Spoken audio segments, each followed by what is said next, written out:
CUT special series में एक बार फिर से आपका स्वागत है। इस एपिसोड में हम उन प्रश्नों को देखेंगे जो आपके परीक्षा के लिहाज से बेहद महत्वपूर्ण साबित हो सकते हैं। तो चलिए शुरुआत करते हैं। सामाजिक डार्विनवाद की अवधारणा को किसके द्वारा लोकप्रिय बनाया गया? A. Karl Marx, B. Charles Darwin, C. Herbert Spencer, D. Sigmund Freud.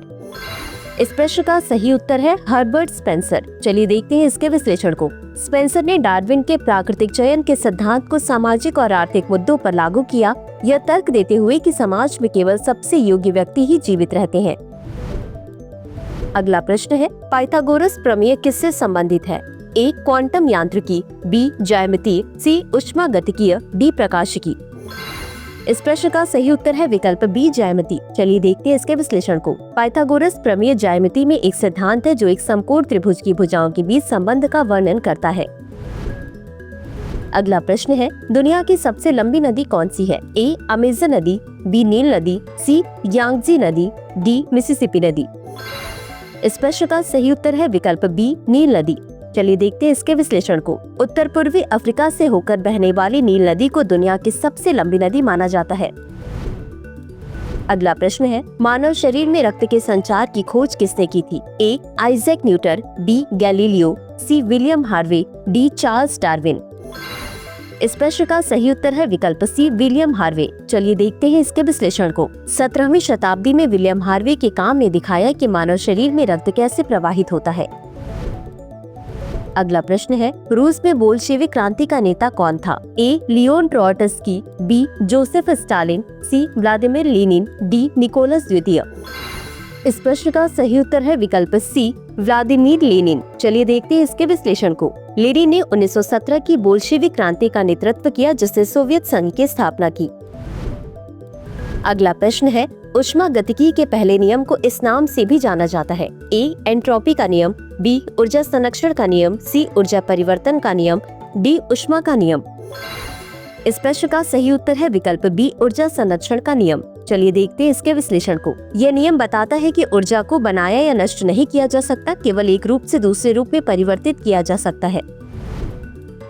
अगला प्रश्न है, ब्लैक होल अवधारणा को सबसे पहले किसने पेश किया था? A. Albert Einstein, B. Stephen Hawking, C. Karl Schwarzschild, D. Isaac Newton. इस प्रश्न का सही उत्तर है विकल्प C. कार्ल श्वार्ज़चाइल्ड। चलिए देखते हैं इसके विश्लेषण को। इन्होंने सबसे पहले 1916 में आइंस्टीन के सामान्य सापेक्षता के सिद्धांत के आधार पर ब्लैक होल के अस्तित्व की भविष्यवाणी की थी। अगला प्रश्न है, जिस प्रक्रिया से पौधे अपना भोजन स्वयं बनाते हैं उसे कहते हैं? A. श्वसन, B. प्रकाश संश्लेषण, C. किण्वन, D. अंकुरण। इस प्रश्न का सही उत्तर है विकल्प B. प्रकाश संश्लेषण। चलिए देखते हैं इसके विश्लेषण को। प्रकाश संश्लेषण वह प्रक्रिया है जिनके द्वारा पौधे ग्लूकोज और ऑक्सीजन का उत्पादन करने के लिए सूर्य के प्रकाश, कार्बन डाइऑक्साइड और पानी का उपयोग करते हैं। अगला प्रश्न है, स्टेलिनग्राद की लड़ाई इस दौरान लड़ी गई थी? A. प्रथम विश्व युद्ध, B. शीत युद्ध, C. द्वितीय विश्व युद्ध, D. नेपोलियन युद्ध। इस प्रश्न का सही उत्तर है विकल्प C. द्वितीय विश्व युद्ध। चलिए देखते हैं इसके विश्लेषण को। स्टेलिनग्राद की लड़ाई द्वितीय विश्व युद्ध में एक महत्वपूर्ण मोड़ थी जो नाजी जर्मनी की पहली बड़ी हार थी। अगला प्रश्न है, किस घटना के कारण बाल्कनाइजेशन शब्द का व्यापक उपयोग हुआ? A. सोवियत संघ का पतन, B. प्रथम विश्व युद्ध, C. युगोस्लाविया का विखंडन, D. ओटोमन साम्राज्य का पतन। इस प्रश्न का सही उत्तर है विकल्प C. युगोस्लाविया का विखंडन। चलिए देखते हैं इसके विश्लेषण को। किसी स्थान या देश का कई छोटी राजनीतिक इकाइयों में विभाजन जो अक्सर एक दूसरे के प्रति अमित्र होते हैं बाल्कनाइजेशन कहलाता है। 1990 के दशक में युगोस्लाविया के विखंडन के बाद इसका व्यापक उपयोग हुआ। तो चलिए अंत में देखते हैं आज के अभ्यास प्रश्न को। गोबी रेगिस्तान किन दो देशों में स्थित है? A. चीन और मंगोलिया, B. भारत और चीन, C. मंगोलिया और रूस, D. चीन और कजाकिस्तान।